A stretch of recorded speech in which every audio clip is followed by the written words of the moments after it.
My name is Toman. I have lived in Buffalo for 9 years now. I'm originally from Manhattan Beach, California, but I moved out here for a career switch. I was originally in the Air Force and a C-130 pilot and got to travel all over the world and country and do some cool things. And then after that, I got out, went back to school and did the career change and took a job with M&T Bank, and I've been with them for the past 9 years. I have 2 daughters. Their names are Alexa and CJ. Alexa's 7 and CJ's 5.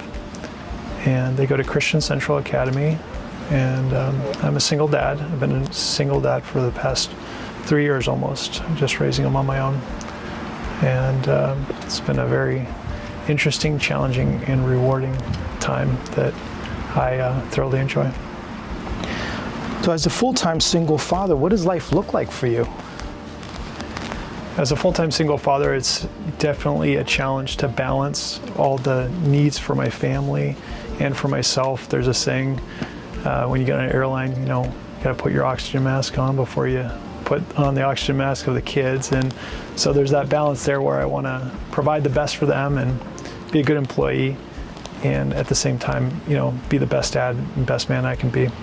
So for me, it's a lot of running around, doing various things, getting them dressed, getting them fed, making sure that they're well taken care of, and managing my time well, and just making sure that I get to have good, healthy relationships with other people as well, because that's important for me. And so I stay connected and do that through my church. I go to the chapel at Gettsville, chapel at Cross Point, and so I am able to maintain my healthy balance by staying connected to community as well. So I know part of your journey as a single father has been to start a local chapter here of the Solo Parent Society. Tell me a little bit about that. How did that come about? Yeah, so about 2.5 years ago, I got introduced to the founder of the Solo Parent Society. His name is Robert Beeson. He's down in Tennessee. I went to a camp down in Franklin, Tennessee area, and I met him, and I learned that he had a very similar story to me. He was raising his daughters on his own full-time, and this was years ago, about a decade or so ago. And so I was like, wow, that's really cool. I wish that was something that we have up here. And so I didn't know really what to do with it. I had this great experience, met this guy, learned about his story, learned about a commonality. And then COVID hit, and in the middle of COVID, what happened was they made their groups, online groups, and so they met through Zoom. So I was actually on a Facebook, I got onto Facebook, and there was this ad that came up. I don't know, maybe it overheard me say something or whatever, but I pulled up, I was like, yeah, Solo Parent Society, I know that. So I joined the Zoom call. It started like 5 minutes later.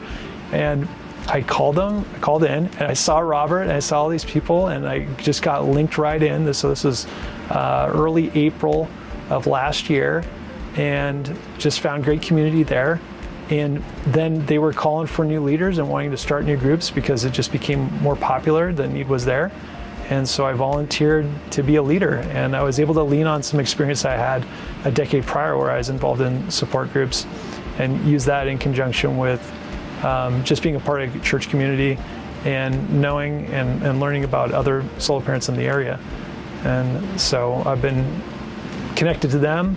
It's been a great source of encouragement for me.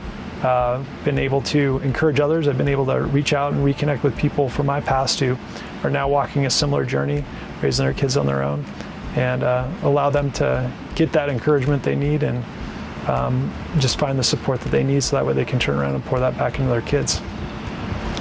That's amazing. That's amazing. What are some of the things you've learned through the Solo Parent Society now? I would imagine a lot of that is encouraging. So if you can think of a couple of things that you've learned that have made the journey better, what would they be?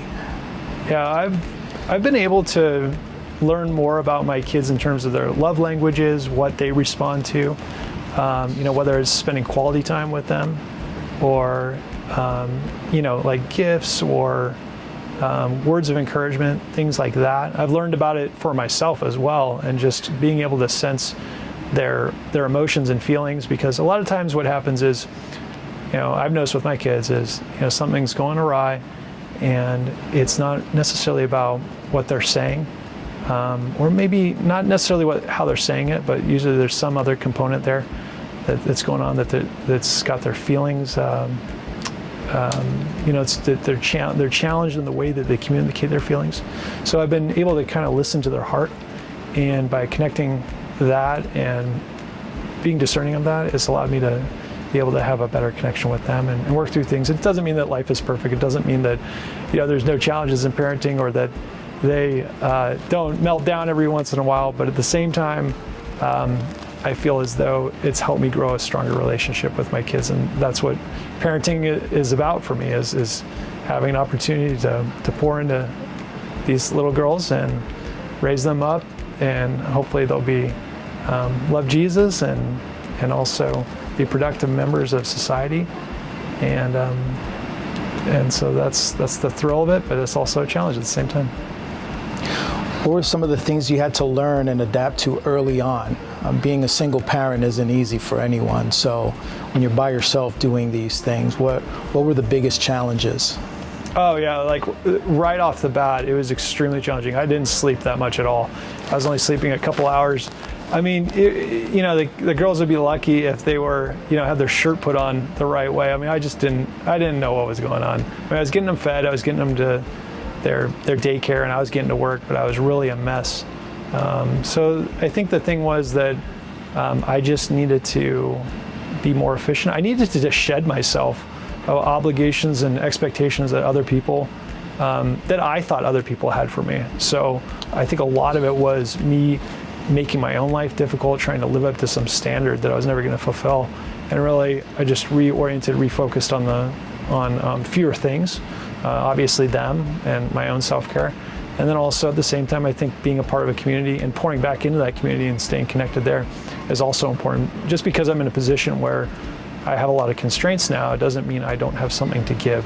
So when I realized that, and I had the opportunity to do that through Solo Parent Society, for example, that was also a very fulfilling and satisfying thing that I have personally. Wow, it sounds like quite the journey. So what would you say to other single fathers out there who are struggling, just to give them a word of encouragement? Well, you can do it. You have been placed here in this position for a very distinct reason, whether you realize it or not. And you are more than capable of raising sons, daughters, son and daughter, 2 kids, 3 kids, it doesn't matter. I know people in Solo Parent Society that have 4 kids, 5 kids. I mean, I know a gentleman out on the West Coast, and he raises his sons full-time, 4 of them. I know women who raise their sons, daughters, all these things. So we are able to do it.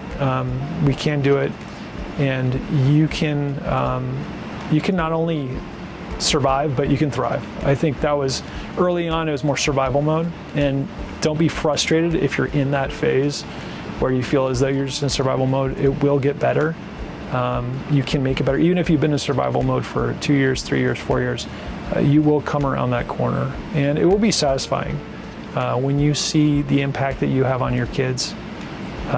You can't put a price on it. And yeah, you may miss a football game or other events here and there, but having relationships, especially with your kids, is one of the most satisfying things you can possibly have. So I'd encourage you to stay the course and know that it's worth it, and know that even though other people may not see what you see and experience what you experience, there are people like me out there. There are people like the people I know in Solo Parent Society who get it and understand it, and we're there for you, and we're rooting you on. And I would just tell you, don't give up. Keep fighting the good fight. One last thing, if anyone else was interested in joining your Solo Parent Society, how would they do that? Well, they can find the group, soloparentsociety.com. We have a Facebook page. There is information on the Zoom groups there. There's also an app. You can find it in the App Store for both Apple and Android. Just search Solo Parent Society. You could find it on the church website at thechapel.com. There's a portion for parenting that has a link there for Solo Parent Society. So there's a lot of ways. Just search Solo Parent Society or go to any of the other places I mentioned, and you should be able to get connected. Awesome. Thank And we you. meet. I just want to say we meet 7 days a week. Sometimes we have multiple meetings per day. Usually in the evenings. We even have game nights. Thursday night and Saturday night are game nights. We'll play various things, Pictionary or Family Feud, things like that. This community building. And then the other nights there's time for discussion, open sharing, and things like that. So I encourage you to check it out.